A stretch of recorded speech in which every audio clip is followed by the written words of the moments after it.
First, I would be trying to confirm what cases are radioactive iodine refractory.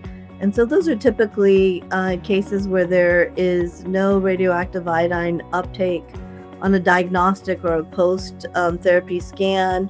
There's a progressive disease despite radioactive iodine uptake, the, or they've had a cumulative dose greater than 600 millicuries without a response, or they have a mixed response. So those are typically the ones that I identify as radioactive iodine refractory. And at that point, I like to definitely work as a team with my endo-oncologist.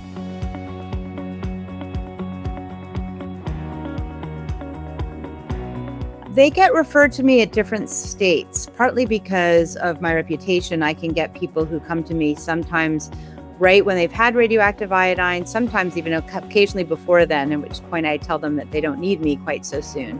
But I really like to have them referred to me as soon as it appears that they have disease that's not going to be cured by surgery and radioactive iodine.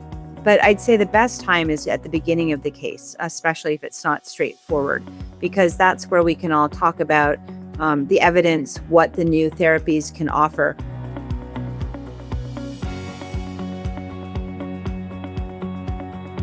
In the original diagnostic setting, it's often tested mostly to detect, common mutations, but even some of the gene fusions, in a way to help the pathologist identify in a cytology specimen if a cancer is likely to be cancerous. It may not be the most common one they see. And so the biomarkers sometimes at that step can help them basically differentiate between something that they're on the fence on, whether they're not going to call cancer or not.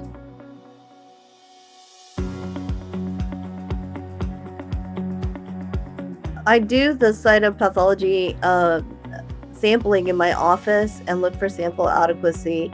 Then that goes to my pathologist, and at that point we get cyto markers. I do have surgical pathology available after resection, and sometimes that is sent off for more marker studies.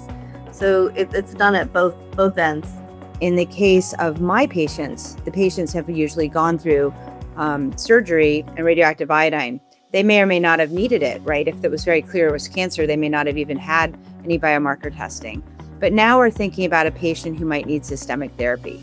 In general, I'll wait and I'll get genetic testing, usually a little bit closer to when I will be starting treatment. And often that's when things are starting to grow. Maybe I'll biopsy something, especially a nodule that's starting to grow. But if I have a patient who is coming to me who is going to need treatment sooner, like it's clear that they have bulky disease, wasn't fully resected, radioactive iodine is not going to work, I will make sure to run next generation sequencing on that original sample. So if it looks like somebody's going to need treatment sooner, especially right after I meet them, I will immediately look and see when was their last surgery, how old is the sample. Now, if the sample is, less than a year, I'll usually go to that sample and run the next gen sequencing. If, however, the patient comes to me because now, they're 4 or 5 years out of the original surgery and things are starting to grow, I may not biopsy something right away. I'll wait until they have a nodule that's amenable, and particularly one that's growing, to actually do the next generation sequencing there, because I think will be most representative of the disease that I'll be treating.